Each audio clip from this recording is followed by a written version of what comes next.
Hello Cancer, welcome to Guruma Hindi tarot. और ये reading है इस बारे में कि ये कार्मिक पर्सन आपके लाइफ में क्यों आया था। तो ये रीडिंग आपके लिए है अगर आपको लगता है कि आप किसी कार्मिक रिलेशनशिप में थे या फिर हैं। कार्मिक रिलेशनशिप वो रिलेशनशिप होते हैं जो शुरुआत में काफ़ी इंटरेस्टिंग लगते हैं, डीप होता है ये कनेक्शन, बट धीरे धीरे चीज़ें चेंज हो जाती है। ये पर्सन बदला हुआ सा नजर आने लगता है एंड आप सफोकेटेड महसूस करते हैं। टॉक्सिक रिलेशनशिप में रहने जैसा हो जाता है ये, जहाँ पे आप लगातार स्ट्रगल कर रहे हैं और फिर भी कोई किनारा नहीं मिल रहा, गोल तक आप नहीं पहुंच रहे। तो ये कार्मिक लोग हमारे लाइफ में हमें कुछ लेसन देने और खुद कुछ लेसन सीखने आते हैं। सो चलिए देखते हैं कि ये कार्मिक आपकी लाइफ में क्यों आया, जिससे आप डील कर रहे थे या कर रहे हैं। Messages for cancer.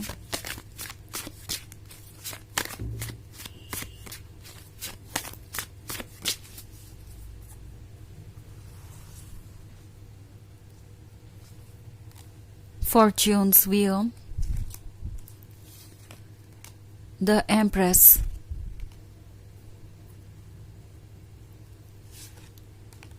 Queen of Skulls, and Queen of Scepters.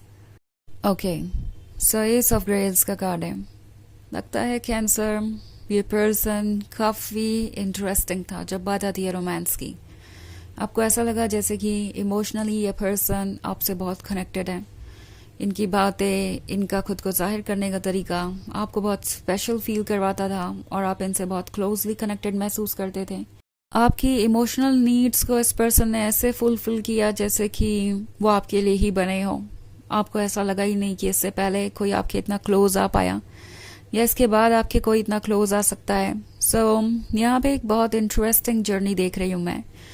But at the same time cancer, ये पर्सन शायद ये भी समझता था कि आप बहुत इमोशनली गाइडेड पर्सन है। आपके फैसले अक्सर दिल से ही होते हैं और आपको इस बात पे गर्व है।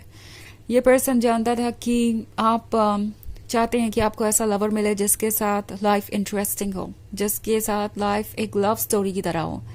एंड उस चीज़ को इस पर्सन ने एक तरीके से यूज़ किया या एडवांटेज लिया। ओके, क्वीन ऑफ सेप्टर्स का कार्ड देख रही हूँ मैं। अब लगता है कैंसर आप काफ़ी बदल गए हैं। इस पर्सन के आने का आपके ऊपर असर तो हुआ है, क्योंकि द एम्प्रेस से आप क्वीन ऑफ सेप्टर्स बन गए हैं। और ऐसा नहीं है कि द एम्प्रेस कहीं नहीं है आपके अंदर, द एम्प्रेस अभी भी है, बट आपने एक बेहतर बैलेंस जरूर अचीव किया है। इस पर्सन के बिहेवियर ने आपको आंखें खोल कर देखने पे मजबूर किया है। शायद आप इनके साथ लव में इतना लॉस्ट थे कि आप इनके लिए वो हर सेक्रीफाइस करने को तैयार हो गए जो आपको करने की आवश्यकता नहीं थी। आप बस चाहते थे कि ये रिलेशनशिप आगे बढ़ता जाए, ग्रो करता जाए। और यहाँ पे क्वीन ऑफ स्कल्स के साथ आप काफ़ी प्रैक्टिकल नजर आ रहे हैं। ऐसा लगता है जैसे आप समझ गए हैं कि ये पर्सन एक माइंड गेम खेल रहा था। एंड आप ये भी समझ गए हैं कि हर पर्सन जैसा दिखता है वैसा होता नहीं। एंड ऑब्वियसली आपको दूसरों की रोमांटिक बातों को सुनकर सिर्फ उन्हें चूज नहीं करना चाहिए। आई थिंक ये कार्मिक आपको ये रियलाइज करवाने आया था कि आप दिल से फैसले ले सकते हैं, लेकिन दुनिया में हर कोई दिल से फैसले नहीं ले रहा। कुछ लोग यहाँ पे लव में भी माइंड से ही फैसले ले रहे हैं और गेम्स खेल सकते हैं। सो अपने आप को ग्राउंडेड रखिए, प्रैक्टिकल रियलिटी में आपको होना चाहिए। एंड लव में मिलने वाला जॉय आपके लिए इतना एडिक्टिव है कि आप भूल जाते हैं कि सामने वाला पर्सन कौन हो सकता है रियलिटी में। आई थिंक कैंसर ये कार्मिक आपकी लाइफ में इसलिए आया था क्योंकि ये आपको ये याद दिलाना चाहते हैं कि जब तक आपको आपका परफेक्ट लवर नहीं मिलता तब तक आपको अपने माइंड को भी अवेक रखना पड़ेगा। एक रिलेशनशिप में ऑब्वियसली दिल से ही फैसले लिए जाने चाहिए, तभी जाके वो रोमांटिक या इंजॉय करने के लायक होता है। सो बेसिकली टैरो आपसे कह रहा है कि कुछ समय तक आपको किसी भी रिलेशनशिप में टाइम इन्वेस्ट करके देखना चाहिए। किसी पर्सन के इंटेंशंस को आपके लिए समझना ज़रूरी है इससे पहले कि आप कोई फाइनल फैसला लें। रेड फ्लैग्स को इग्नोर मत कीजिए। छोटी छोटी चीज़ बहुत क्लियर साइंस देती हैं, उन साइंस को रीड कीजिए और समझने की कोशिश कीजिए कि कौन सा पर्सन आपको कैसे ट्रीट कर रहा है या उनके दिमाग में क्या चल रहा है। ओके, बिकॉज आप यही सोचते हैं कि ये लव का मैटर है, आप दिल से गाइडेड है, तो सामने वाला पर्सन भी दिल से ही फैसला ले रहा होगा बट ज़रूरी नहीं कि हर कोई ऐसा ही हो। ओके ये कार्मिक पर्सन आपके लाइफ में इसलिए आया है क्योंकि आपको ये श्योर करने की ज़रूरत है कि जिससे भी आप मिले वो आपके जैसा हो। ये आपको श्योर करने की ज़रूरत है इससे पहले कि आप उन्हें सीरियसली ले या रिलेशनशिप में आगे बढ़े या कोई कमिटमेंट करें। एस ऑफ ग्रेल्स का कार्ड है, तो डेफिनेटली इस कार्मिक को तो ऐसा ही लग रहा था जैसे कि आप इमोशन से भरे हुए हैं, तो आपकी आंखें तो खुलेंगी नहीं। आप उन्हें हमेशा प्यार करते रहेंगे चाहे जो भी हो, बट आपने उन्हें थोड़ा सा शॉक दे दिया है क्योंकि व्हील ऑफ फॉर्च्यून के साथ जो चेंज आ रहे हैं वो चेंजेस उनके इमेजिनेशन से बाहर थे। उन्हें लगा नहीं था कि ये हो सकता है। ओके आपका इतना इमोशनल होकर भी इतना प्रैक्टिकल होना, ये बात उन्हें समझ नहीं आ रही, स्पेशली जब उन्हें पहले कभी ये साइड दिखाई नहीं दिया। So the empress queen of sceptres और क्वीन ऑफ स्कल्स बन सकती है, ये उन्हें समझ नहीं आया। एंड ऑल्सो कैंसर आपके अंदर बहुत सारी क्वीन एनर्जी है, आप हायर वाइब्रेशन पे हैं। सो किसी भी ऐसे पर्सन को अपने लिए चूज मत कीजिए जो आपके काबिल ना हो या जो आपको नहीं लगता कि आपके मैच का है, आप दोनों सेम पेज पे हैं, क्योंकि ऐसे करने से फिर बार बार ये ऑब्स्टेकल्स आपके रास्ते में आ सकते हैं, मे बी आपको और कार्मिक मिल सकते हैं। इस तरह की सिचुएशन को अवॉइड करने के लिए ज़रूरी है कि आप अपने वर्थ को पहचानें और उन्हीं लोगों को चूज करें जो आपके वर्थ के काबिल है, आपको ये इम्पोर्टेंस देने के काबिल है।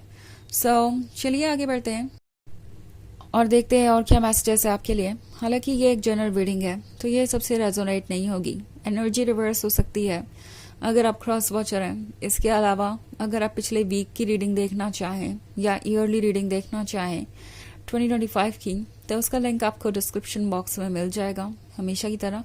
सो चलिए आगे बढ़ते हैं और देखते हैं और क्या मैसेजेस है आपके लिए।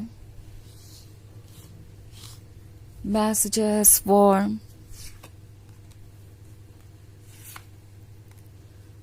Cancer, Prince of Knives, the Lovers, Nine of Knives, Daughter of Grails, and the Ten of Grails. Okay. So हमारे पास है The Lovers. The Lovers बात कर रहा है आप दोनों के बीच के डीप कनेक्शन की, जो आपने एक्सपीरियंस किया इस रिलेशनशिप में। आपने अपना 100% ऑफर किया, पर क्या ये पर्सन उसके काबिल था? प्रिंस ऑफ नाइफ्स का कार्ड है, तो ये आपसे इमोशनली अटैच जरूर है। ये अभी भी आपको मिस करते हैं, उन्हें लगता है कि आप दोनों लवर्स बन सकते हैं, बट ऑफ कोर्स एक रिलेशनशिप सिर्फ लव और रोमांस तक ही सीमित नहीं होता, यहाँ पे चैलेंजेस भी होंगे। सो ओवरऑल आपको एक ऐसा पर्सन चाहिए, हो सकता है जो आपके लिए सपोर्ट प्रोवाइड कर सके या इतना मैच्योर हो कि आपको स्पेस दे सके और एक बैलेंस अचीव कर सके। बट ये वो पर्सन है जो ये उम्मीद कर रहा है कि चीज़ें उन्हें आसानी से मिल जाएगी, आप ही सब कुछ सॉर्ट आउट कर लेंगे।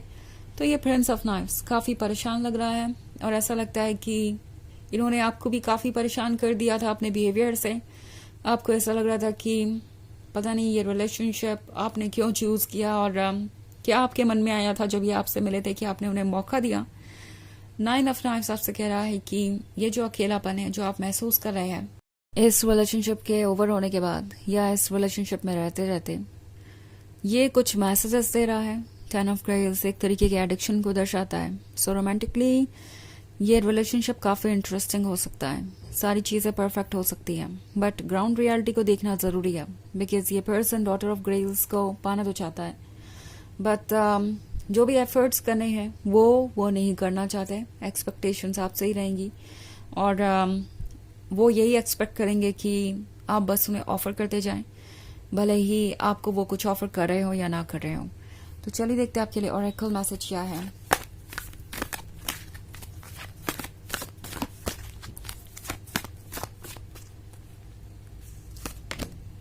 Lord Shiva, transcendence, rise up, honour your inner force, steps are being given, dance with the universe. तो ये कार्ड आपसे कह रहा है कि ऊपर उठिए और अपनी सोल की पावर को रिकग्नाइज कीजिए। यूनिवर्स आपको लगातार स्टेप्स दे रहा है, आगे बढ़ते जाइए और यूनिवर्स के चेंजेस को एक्सेप्ट कीजिए, क्योंकि ये आपके बेहतरी के लिए ही हो रहा है। ये आपको एक अच्छे फ्यूचर की तरफ ही ले जा रहा है। अपने लेसन्स को याद रखिए और मूव ऑन कीजिए, बस इतना ही इंपॉर्टेंट है। तो ये है रीडिंग इस बारे में कि ये कार्मिक पर्सन आपकी लाइफ में क्यों आया। आई होप आपको अच्छी लगी होगी। Thanks for watching, till next video, bye.